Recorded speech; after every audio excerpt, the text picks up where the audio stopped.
ও কেন্দ্র বিশিষ্ট বৃত্তের এক্স এর মান কত?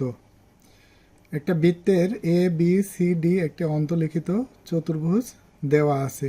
বি ও ডি কেন্দ্রস্থ কোণ, বি এ ডি বৃত্তস্থ কোণ। আমরা জানি কেন্দ্রস্থ কোণের অর্ধেক হলো বৃত্তস্থ কোণ। তা কেন্দ্রস্থ কোণ 108 ডিগ্রি হলে বৃত্তস্থ কোণ হবে, এই বৃত্তস্থ কোণটা হবে 54 ডিগ্রি।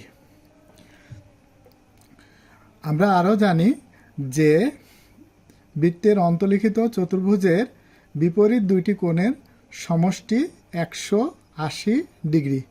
তাহলে সি কোণের বিপরীত কোণ হলো এ কোণ, আর এ কোণের বিপরীত কোণ হলো সি কোণ। তাহলে এই দুইটা কোণ যদি আমরা যোগ করি, এক্স প্লাস 54 ডিগ্রি সমান 180 ডিগ্রি।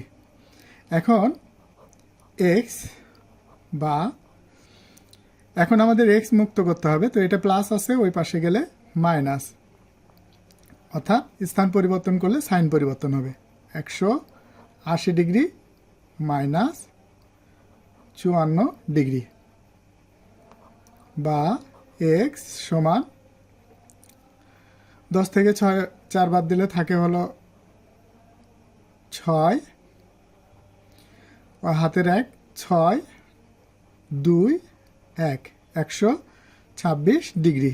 তাহলে আমাদের এক্স এর মান কত পেলাম 126 ডিগ্রি। তো 126 ডিগ্রি আমাদের কার মধ্যে আছে? এই 1 এর ক। তাহলে আমাদের রাইট অ্যান্সার 1 এর ক।